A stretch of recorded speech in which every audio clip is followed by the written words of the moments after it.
Johannesburg here at our headquarters, Salam Media headquarters, and we're going to be crossing over to Mozambique to speak to Naemi Heita.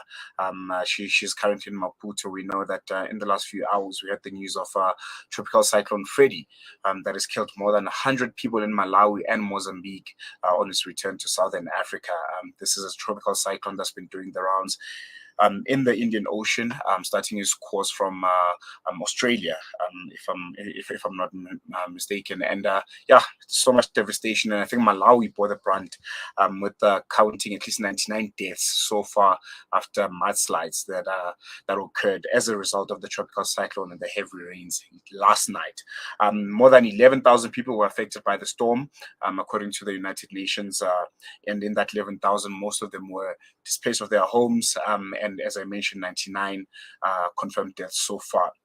So in total, Freddy has killed 136 people, and I said 99 in Malawi, 20 in Mozambique, and 17 in Madagascar. And someone who's going to be giving us a bit more, information about that, someone who's on the ground, is Naemi Heita. She's with the International Federation of the Red Cross. Good day, Naemi. How are you? Good day, Salaelo. Very good afternoon to you, and also afternoon to your viewers. We are doing fine this side. Thank you. No, thank you so much.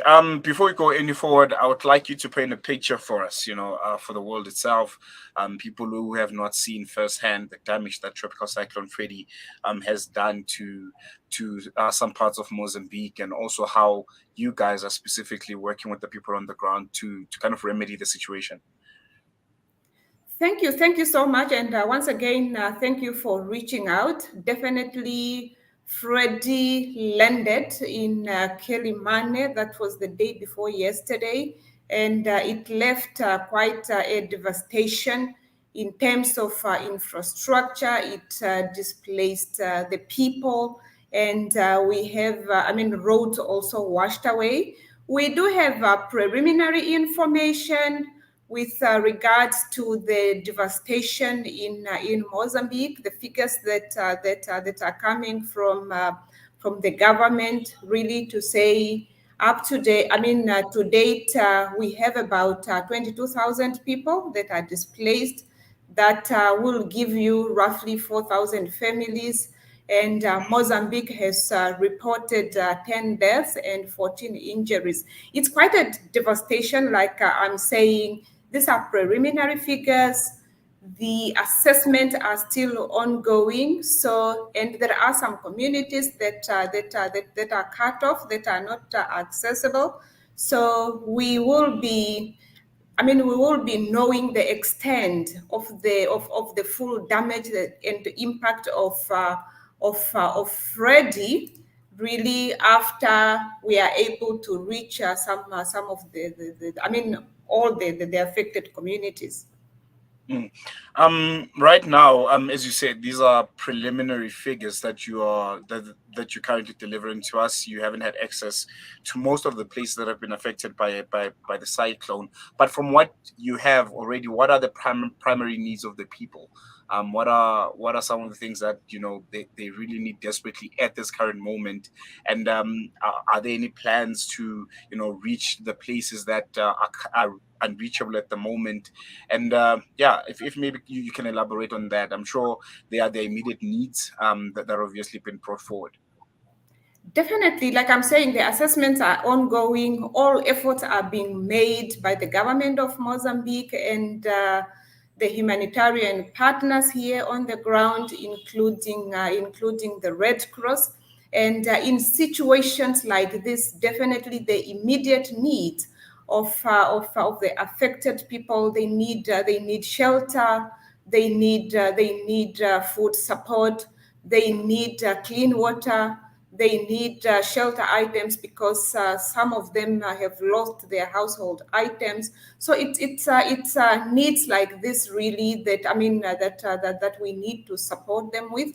And very much important is that we already at this stage need to look into the immediate recovery needs, because the ideal situation is really having these affected families recover as soon as possible. We do have the Red Cross on the ground that is working together with the government of Mozambique and also other humanitarian partners, and they have actually been on the ground even before before Freddy landed. We have invested quite a lot into anticipatory action as the Red Cross. So we are able to get our volunteers on the ground well in advance before disaster strike, to start disseminating information on early warning, to start supporting the setup of accommodation centers, and also really making sure that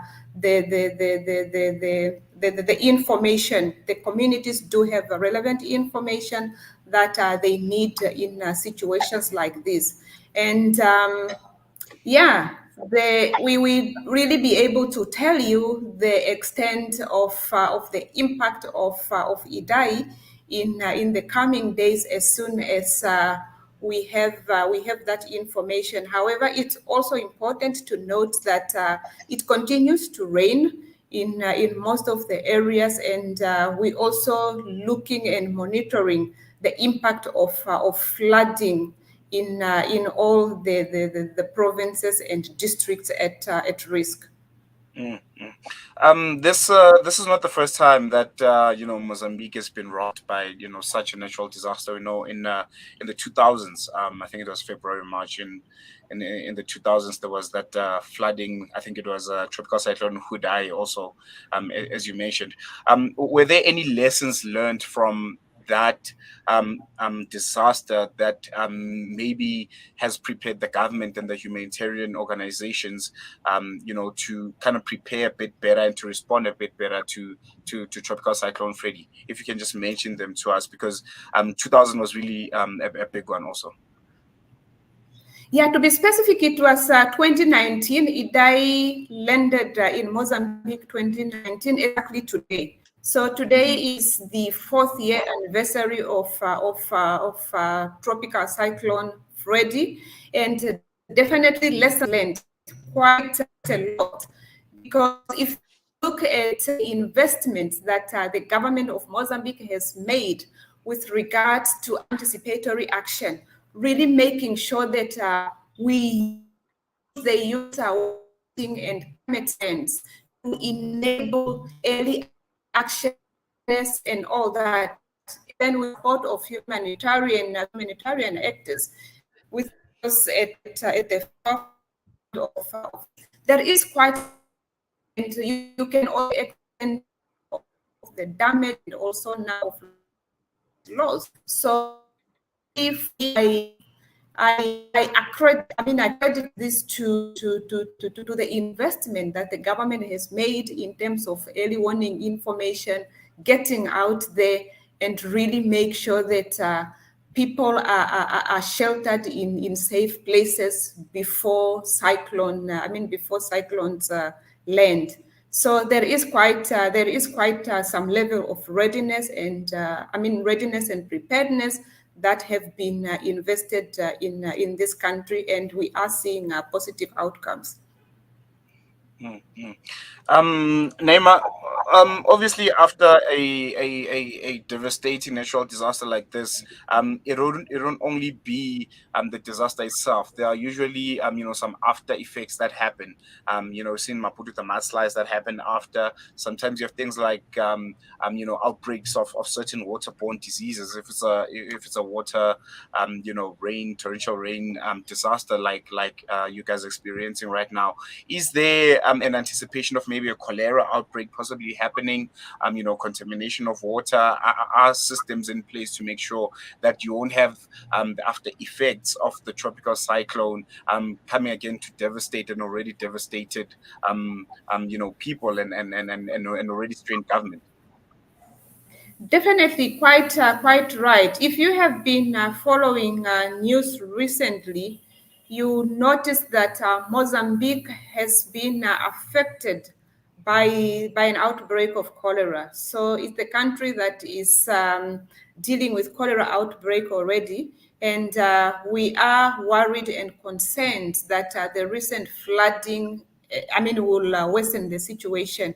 So we are trying, again, the government and its humanitarian actors, to really scale up the response for cholera, and really to make sure that we contain it as quickly as possible, and also putting measures in place with regards to the new provinces affected by cyclones, preparing the communities as to, disseminating the information, making sure that we provide clean water to avoid the double tragedy of cholera in these communities. So yes, we already have a cholera outbreak in quite a number of districts already in Mozambique, and we are concerned that flooding might worsen this situation. Lastly, before I let you go, I'm pretty sure there's a lot of work that needs to be done. How can people get involved? What are the, any kind of communications for any kinds of donations or support that you guys might need?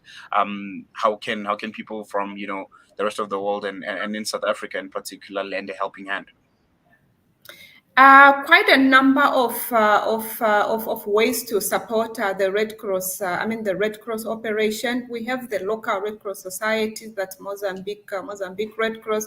People can reach out, and we also have the contact with our communications and partnerships officer that can be reached out to, and then we should be able to guide and direct the public how to offer that support. We have not yet launched an emergency appeal, like we're saying.